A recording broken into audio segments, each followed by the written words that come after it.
So, let me tell you something about the American dream, because for me and my wife, Sarah, that dream started with a white picket fence in a quiet suburb of Ohio and ended with me standing over a man with both of his arms snapped like dry kindling.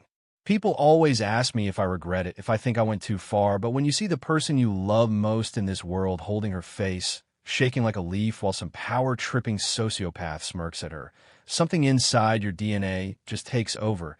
And believe me, you don't think about the legalities, you think about the debt that needs to be paid in full, right then and there. We moved into, in quote, the Willows, in quote, about a year ago, thinking it was a step up, one of those managed communities where everyone keeps their lawn manicured and the streets are safe for kids to ride bikes. But we didn't realize we weren't just buying a house. We were buying into a low-rent dictatorship run by people who probably failed at everything else in life and decided that governing the height of a neighbor's grass was their new divine calling. It started small, the way these things always do, with those annoying yellow slips of paper tucked under the windshield wiper or taped to the front door, telling us our trash cans were out 2 hours past the deadline or that our flower pots weren't in oppos. T on the in quote. Approved in quote. List of earthy tones. I'm a patient guy. I work in logistics, so I deal with bureaucracy all day. And Sarah is the kindest soul you'll ever meet. A middle school teacher who'd apologize to a wall if she bumped into it. So we just played the game, painted the door the exact shade of, in quote, desert sand, in quote, they wanted and kept our heads down. But then came the, in quote, compliance enforcement, in quote. And that's when things stopped being annoying and started getting creepy, because the HOA board, led by this woman named Beverly, who looked like she drank vinegar for breakfast, decided they needed a, in quote, boots on the ground, in quote, approach to ensure everyone was following the interior safety guidelines, which is basically a fancy way of saying they wanted to spy on how we lived. They hired this guy, Miller, a big, doughy man who wore a tactical vest that was clearly 2 sizes too small and carried a heavy-duty flashlight like it was a weapon of war. And this guy took his job way too seriously, acting like he was a Delta Force operator instead of the guy getting paid $12 an hour to sniff around people's porches. Miller started showing up at the weirdest times, usually when I was already at the warehouse and Sarah was home alone prepping her lesson plans, and he wouldn't just leave a note. He'd stand there, staring through the sidelight windows of the front door, or he'd walk into the backyard and, in quote, inspect, in quote, the sliding glass door. Sarah told me about it, said he was getting bolder, asking her if she had, in quote, unauthorized electrical modifications, in quote, or if we were running a business out of our kitchen, and every time she told him no, he'd just jot something down in his little notebook and give her this look, this greasy, self-important stare that made her skin crawl.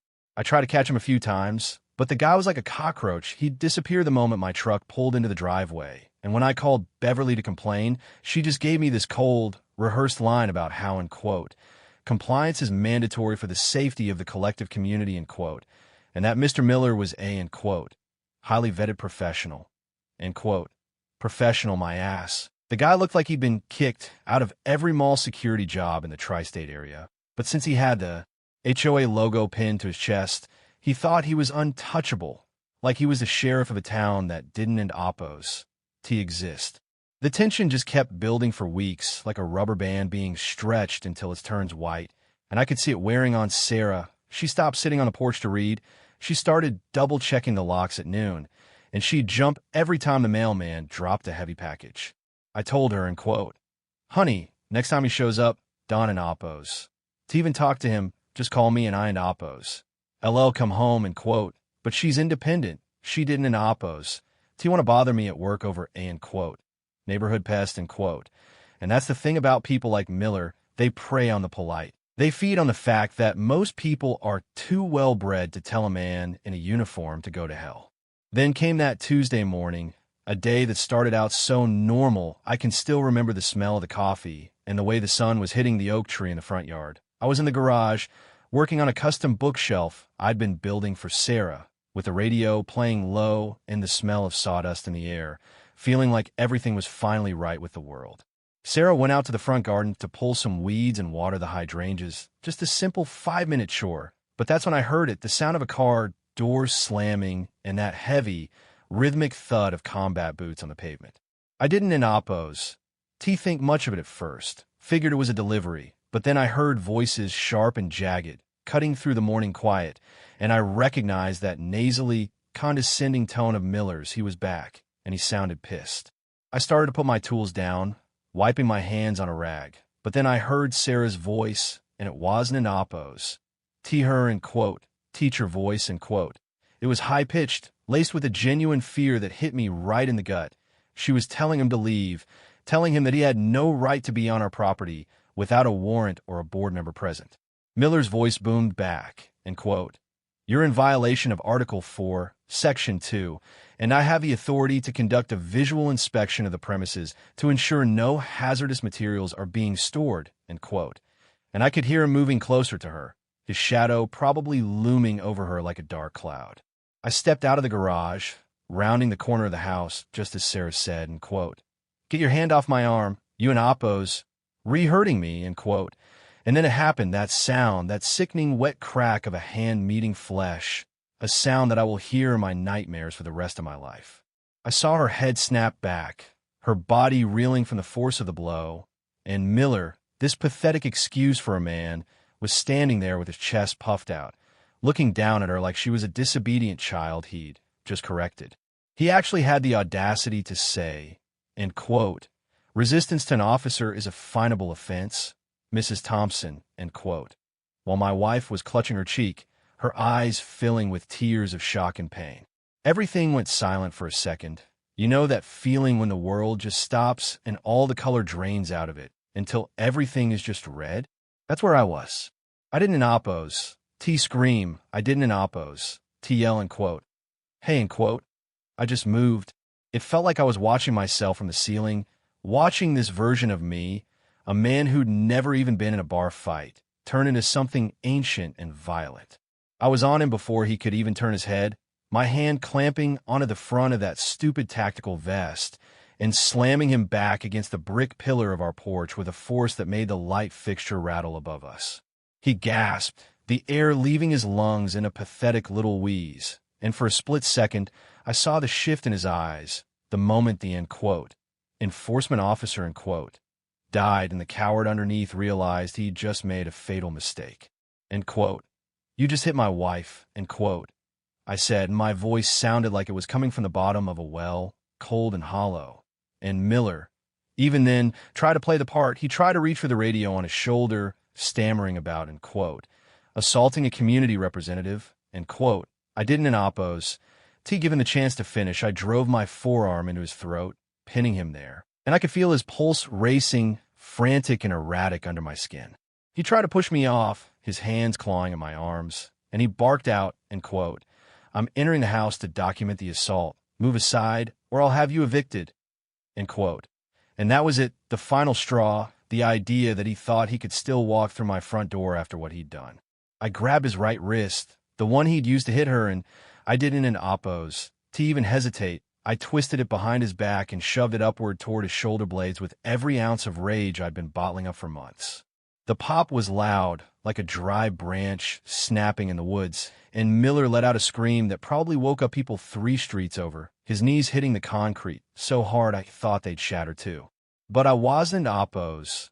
T done, because he was still trying to fight, still trying to kick at my shins with those heavy boots, so I grabbed the other arm, the one he was using to try and push himself up, and I gave it the same treatment, a sharp, surgical twist until I heard the second snap. He collapsed face first into the dirt of our flower bed, whimpering, all that in quote, authority in quote, leaking out of him in the form of snot and tears, and I just stood there, my chest heaving, looking down at this broken heap of a man who thought he owned the world because he had a clipboard and a vest. Sarah was behind me, sobbing, and I turned to look at her, seeing the red mark on her face, turning into a deep, ugly purple bruise, and the rage flared up again.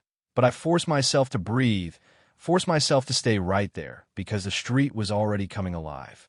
Doors were opening, neighbors were stepping out onto their lawns with their phones out, and then, right on cue, here comes Beverly and 2 other board members, scurrying down the sidewalk like the rats they are, their faces pale as sheets when they saw Miller crumpled on the ground.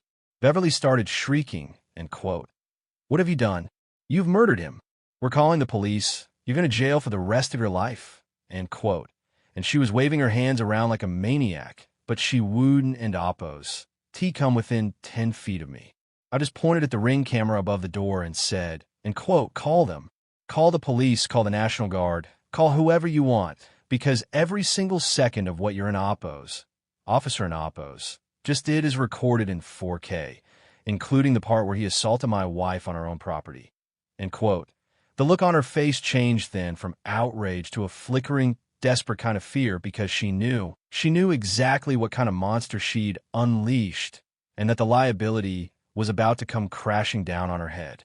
When the cops arrived, they didn't oppose. T come in with sirens blaring. They just rolled up 2 veteran officers who looked like they'd seen everything this town had to throw at them, and they spent about 20 minutes watching the footage in my living room while Miller was being loaded into an ambulance. They didn't oppose. T even handcuffed me. They just had me sit on the porch steps while they talked to the neighbors, and it turned out we weren't oppose. T the only ones Miller had been, enforcing, on. 3 other families came forward right there on the sidewalk, telling stories of him peering into windows at night, threatening their kids, and claiming he had the power to seize property. One of the officers came over to me, tipped his hat towards Sarah, and said, technically, Mr. Thompson, you used significant force, but under the Castle Doctrine and given the clear evidence of an unprovoked assault and attempted forced entry, I don and oppose. T think any jury in this county is going to do anything but buy you a beer, end quote. That was the moment I finally felt the adrenaline leave my system, replaced by a cold, hard clarity that this wasn't oppose. T just about a slap. This was about a whole system of power that had been built on bullying and fear. The investigation that followed was like pulling a thread on a cheap sweater. The whole HOA board got unraveled within a month. It turned out Beverly had been embezzling funds to pay Miller under the table because no legitimate security firm would hire him. And she'd been forging, compliance reports, to justify the fines she was pocketing. Miller spent months in the hospital. His arms had to be rebuilt with pins and plates, and the permanent nerve damage meant he'd never be able to, enforce, anything ever again, but the judge wasn't oppose. T interested in his medical bills. He was interested in the 6 felony counts of impersonating an officer and the aggravated assault charges. He's sitting in a cell now, probably realizing that a tactical vest doesn't oppose. T make you a god, and Beverly is facing a decade of prison time for fraud and conspiracy. We're still in the house, but the HOA is gone, replaced by a simple neighborhood watch that actually focuses on, watching out for each other instead of measuring grass height. But here's the thing that stays with me, and why I'm telling you this. When I look at the scar on Sarah's cheek, it's faded now, but I still see it every morning. I wonder about the line between justice and vengeance. I broke that man's body because he tried to break my wife's spirit, and while the law says I was right, and my neighbors say I'm a hero, there's a part of me that remembers the sound of those bones snapping and feels a strange, quiet chill. Did I do what any man would do, or did I let the monster out of the cage a little too easily? Some people tell me I should have just tackled him and waited for the cops, that I didn't oppose. Teeny to go that far, but those people have never stood on their own porch and watched the person they love get hit by a stranger who thinks he's above the law. So, I'm putting it to you, because I see the comments on these stories all the time. Where is the line? If someone invades your sanctuary and lays a hand on your family, do you measure your response? Or do you make sure they never, ever have the strength to do it again? Was I the protector my wife needed? Or did the HOA finally succeed in turning a good neighbor into a violent man? Drop a comment and tell me what you would have done in that garage when you heard that slap. Because until you're standing in the red mist, you never really know who you are.